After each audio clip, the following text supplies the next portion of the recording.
What if I told you that you can play all the notes in the violin without needing to know how to read a score? Sounds promising, right? And everything becomes possible with this right here. And no, we are not going to learn how to Morse code today. That's for another video. We are going to learn left-hand patterns. Hi there, my name is Francisca Portugal. I'm a professional violinist working as a first violin in residency orchestra in Den Haag, the Netherlands, and I'm also a violin teacher both in person and online. So if you are interested in practice tips, technical advice, and ways to improve our playing, make sure to subscribe and stick around. And before you get scared about all these patterns, let me tell you, violin is easy. Okay, done.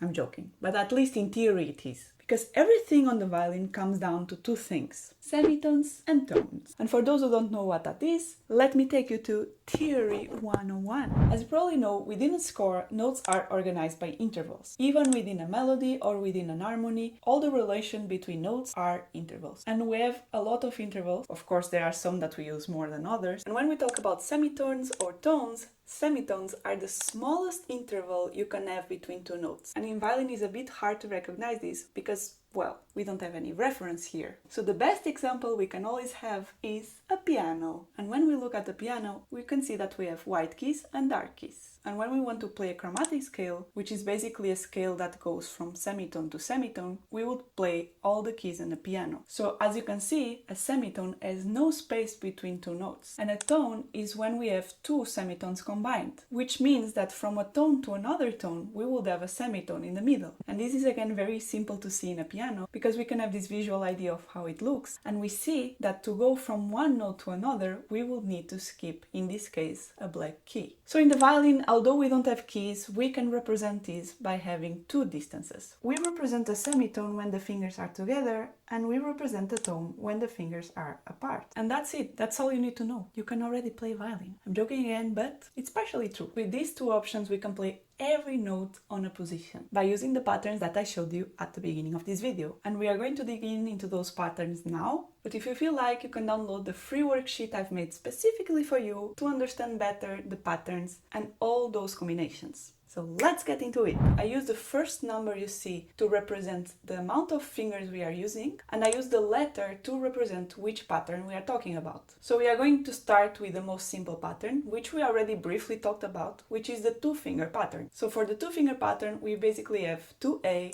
and 2B. Those are the only possibilities, and that's all you need to know. And this pattern is the most simple because it's just a semitone and a tone. So in this case, the 2A pattern will be a semitone, which are two fingers together, and the 2B pattern will be two fingers apart, which is in this case a tone. And take in mind that even though it's a two-finger pattern, it doesn't mean that you need to use it always with 1 and 2. You could, for instance, have a two-finger pattern between 2 and 3, or 3 and 4. The pattern is just defined by the number of fingers and not the fingers that you are playing. The next pattern is the three-finger pattern, and for this we would have a bit more options because we have more fingers. So the first pattern is where you have all the semitones between each fingers. That's the pattern 3A. When we go to 3B, our last finger will get apart. On 3C, the finger before our last finger will join. And on 3D, all the fingers are apart. That's it, not so complicated. And for the four-finger pattern, we have, again, more combinations because we are adding one more finger. So we have 4A,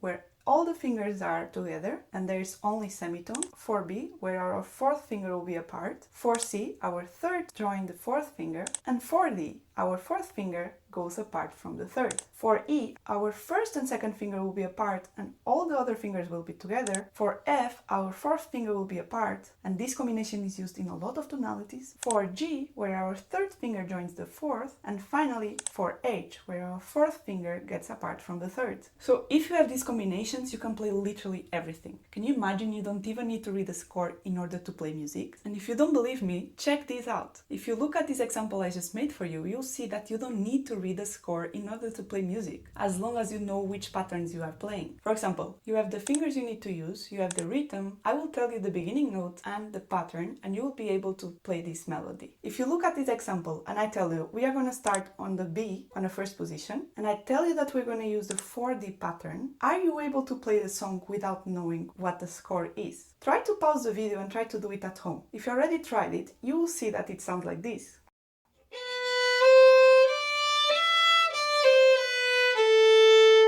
although we never need to use these kind of situations in music, because of course reading a score is way easier than this, because you will need to write so many patterns. This is so helpful if you practice with this idea in mind, because by thinking in patterns, you are working on your anticipation. Not only physical anticipation, you also work on your mental anticipation. And if you look at the left hand of most professional violinists, you will see that the hand is mostly prepared in patterns. And those patterns will depend mostly on the tonality they are playing. For example, if I would be playing a piece in A major, my left hand will be already prepared in the 4F pattern. So that means a tone, semitone, and tone. And there's many reasons why this is so beneficial to your playing. As a performer, if you prepare your left hand in patterns, you can play so much faster, because everything is going to be there in blocks instead of note by note. If you play in a concert and you need to play something by memory, if you know the patterns that you need to play, you don't need to think note by note, and everything is going to be way easier to memorize. It's like having kind of a map, have some direction to follow. And for intonation, for example, I feel that whenever we play with the patterns in mind, our left hand has more time to prepare the notes, and therefore it has a bit more space to reach the right pitch. So there's only benefits here, so I really advise you to use them. And another important thing to know is that patterns don't necessarily need to be playing patterns all the time. They can be physical, but they can also be mental. For example, you can prepare the patterns in your head without needing to play all the notes there, if you know what I mean. For example, if I'm playing a D and I know my tonality is in F4, then I can have already the fingers prepared, but also in my head I know which notes belong to that tonality. A very good example for this is the Sibelius cadenza, because it's full of patterns.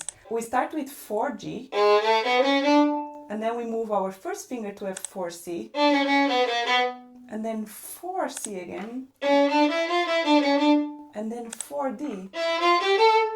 So you see, by thinking in patterns, you can play so much faster. And this again is this idea of having a map in your playing. You just understand better the music like that. So it's so important that you start practicing more in patterns and more in blocks rather than note by note. And for you to know how to apply this to your practice, I made a quick example for you from the Don't Etude number 2. And I think this etude is a really nice example because it's just super weird. The patterns are weird, and nothing better to practice than a weird etude. We all love that. We are gonna start on the beginning with the F pattern, but of course in different strings. So that will be. And now look at this. Our third and second finger are together. So this will be kind of a 3-finger pattern. And you see that there is no space between any note, even though they are in different strings. So that means that our second pattern will be 3A. And then again, even between jumping strings, you see that our pattern, if I move all the fingers to the same string, will be 3B, because it's our third finger part. But because we are in different strings, it sounds like this. But of course, if you see it as a chord, you see that it's a semitone and a tone. And then a 2-finger pattern, a semitone, which is 2A. And then next one, you see it's FG, because we have tone, tone, and semitone. And then together. So we have first a 2-finger pattern with a semitone, that is 2A, but then we have 2B. All 3 fingers apart, that's 3D. So if you try to find those patterns within a score, it really helps you with preparation and understanding in general better the music. So as a practice challenge, you can for instance take the score that you're working now and try to write down those patterns. I like to make circles around the group of notes that I'm working with and then write a pattern on top. So I hope this video was helpful for you. It's a very good way to practice a group of notes instead of going one by one, and you will see that it makes a huge difference in your playing. And if you want a bit more advice on how to frame very good your left hand for this exercise, you can check out this video. So I'll probably see you over there, or I will just see you in my next video. Ciao, ciao!